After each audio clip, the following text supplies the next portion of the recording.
পল্লবী থানা বিএনপির যুগ্ম আহ্বায়ক, সাবেক সভাপতি, মিরপুর গার্লস আইডিয়াল ইনস্টিটিউটের সাবেক সভাপতি জনাব মকসুদুর রহমান আবির ভাই। মকসুদুর রহমান আবির ভাইকে তার মূল্যবান বক্তব্য রাখার জন্য বিশেষ অনুরোধ করছি। বিসমিল্লাহির রহমানির রহিম। প্রান্তিক আবাসিক প্লট ও ফ্ল্যাট মালিক কল্যাণ সমিতি কর্তৃক আয়োজিত মহান স্বাধীনতা বিজয় দিবসের এবং আলোচনা এবং দোয়া মাহফিলে প্রধান অতিথি হিসেবে উপস্থিত হওয়ার কথা ছিল ঢাকা 16 পল্লবী এবং রূপনগরের আসন থেকে বিএনপির মনোনীত প্রার্থী জননেতা জনাব আমিনুল হক, আমাদের বিএনপির ভারপ্রাপ্ত চেয়ারম্যান জনাব তারেক রহমানের সাথে গুলশান বিএনপি চেয়ারপারসনের কার্যালয়ে একটু জরুরি স্কাইপি মিটিংয়ে থাকার কারণে আপনাদের এই আলোচনা ও দোয়া মাহফিলে উপস্থিত হতে পারেন নাই বলে উনি আন্তরিকভাবে আমার মাধ্যমে আপনাদের কাছে দুঃখ প্রকাশ করেছেন। আপনারা সবাই একটু ক্ষমা সুন্দর দৃষ্টিতে দেখবেন, কারণ আপনাদের এই প্রান্তিক আবাসিক প্লট ও ফ্ল্যাট মালিক সমিতির আজকের এই আলোচনা সভায় উনি উপস্থিত থাকার জন্য অনেক চেষ্টা করেছেন। যেহেতু দলীয় কর্মকাণ্ড থাকার কারণে আজকে উপস্থিত হতে পারেন নাই। আমি প্রান্তিক আবাসিক প্লট এবং মালিক কল্যাণ সমিতির সভাপতি তাওহিদুল হক লিটন সহ উপস্থিত এখানে আছেন আমাদের মিরপুর গার্লস আইডিয়াল ল্যাবরেটরি ইনস্টিটিউটের সম্মানিত প্রধান শিক্ষক এবং প্রান্তিক আবাসিক প্লট ও ফ্ল্যাট মালিক কল্যাণ সমিতির অন্যতম এবং আইডিয়াল প্যালেসের আপনাদের সাথে সুখ দুঃখের সারথি হিসাবে উপস্থিত আছেন জিনাত ফারহানা, আছেন আপনাদের এখানে আমাদের মিরপুর গার্লস আইডিয়ালের সহকারী প্রধান শিক্ষক এবং আইডিয়াল প্যালেসের কর্ণধার আহমেদুল্লাহ কাসিমি, আমাদের মাঝে উপস্থিত আছেন প্রধান শিক্ষক আলহাজ আব্বাসউদ্দিন উচ্চ বিদ্যালয় আরিফ রাব্বানি এবং সাংগঠনিক সম্পাদক মাসুদুর রহমান, এবং আমাদের মাঝে উপস্থিত আছেন আজিজুল হক সহ আমাদের পল্লবী থানা বিএনপির যুগ্ম আহ্বায়ক আমানুল্লাহ আমান ভাই, আমাদের দিদারুল আলম দিদার ভাই পল্লবী থানা বিএনপি নেতা আমাদের এখানে উপস্থিত আছেন 3 নং ওয়ার্ড বিএনপির সম্মানিত সাধারণ সম্পাদক আবুল খায়ের, আমাদের পল্লবী থানা বিএনপি নেতা এবং এখানে প্রান্তিক আবাসিক এলাকার কামরুল হাসান টুটুল, আব্দুর রহিম, নুরুল ইসলাম তারা, আমাদের ওয়ার্ড বিএনপির সহসভাপতি জাহাঙ্গীর দেওয়ান, আবু সাইদ মাতবর, তানসেন, বিল্লাল, আমাদের মাঝে উপস্থিত আছেন পল্লবী থানা জাতীয়তাবাদী স্বেচ্ছাসেবক দলের যুগ্ম আহ্বায়ক রাকিব শিকদার সহ আমার প্রান্তিক আবাসিক প্লট এবং ফ্ল্যাট মালিক কল্যাণ সমিতির সকল পর্যায়ের বাসিন্দাবৃন্দ, আমার প্রিয় মুরব্বীরা, আসসালামু আলাইকুম। আমি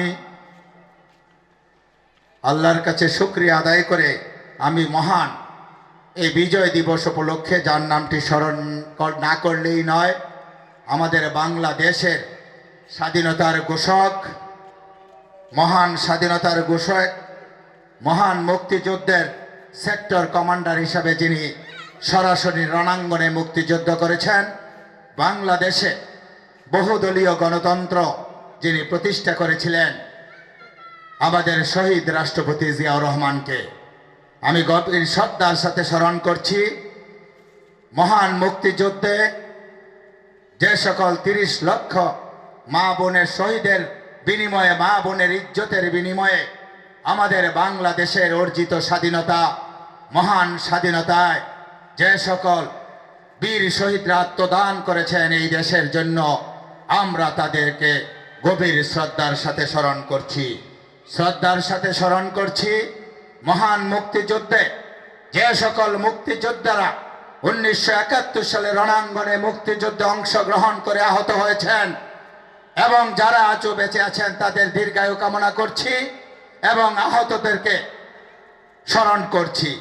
আরও স্মরণ করছি আমাদের তৎকালীন 1971 সালে যারা মুক্তিযুদ্ধের বিরোধিতা করেছেন, যারা রাজাকারের ভূমিকায় অংশগ্রহণ করেছেন, তাদেরকে ধিক্কার জানাই, আমরা ঘৃণা ভরে প্রত্যাখ্যান করছি।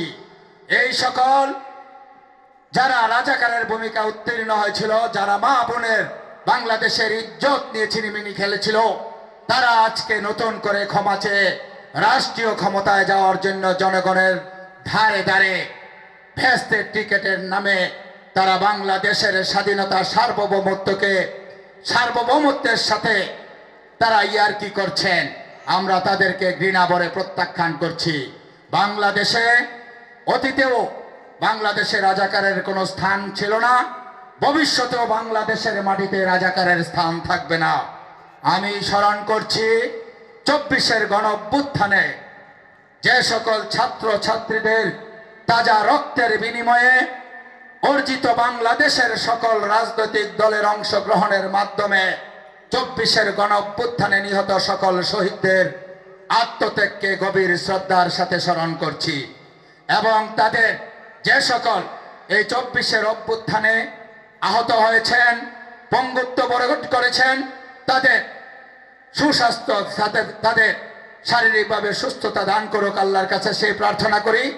এবং আমাদের 24-এর গণঅভ্যুত্থান, 1971-এর স্বাধীনতা সংগ্রাম সহ মহান বিজয় দিবসের সকল কৃতিত্বের দাবিদার বাংলাদেশের সাধারণ জনগণ, তাদেরকে আমি সশ্রদ্ধ সালাম জানাচ্ছি।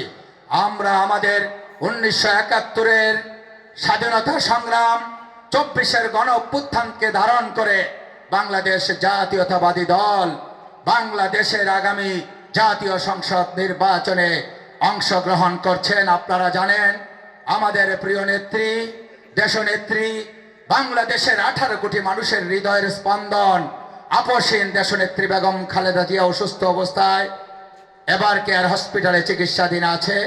আপনারা আপনাদের কাছে সাধারণ মানুষের মনে মণিকোঠায় স্থান করে নিয়েছেন। আমাদের আপসহীন দেশনেত্রী বেগম খালেদা জিয়া তার জন্য দোয়া করবেন। আপনারা দোয়া করবেন ঢাকা 16, পল্লবী এবং রূপনগর আসন থেকে আগামী জাতীয় সংসদ নির্বাচনে বিএনপির মনোনীত প্রার্থী হিসেবে ধানের শীষ প্রতীক নিয়ে নির্বাচন করবেন। আমাদের প্রিয় নেতা, পরিচ্ছন্ন রাজনীতিবিদ, জাতীয় ফুটবল দলের সাবেক অধিনায়ক জননেতা জনাব আমিনুল হককে আপনারা আগামী দিনে জাতীয় সংসদ নির্বাচনে ধানের শীষ প্রতীকে নির্বাচিত করে, প্রতীকে ভোট দান করে আপনারা নির্বাচিত করবেন।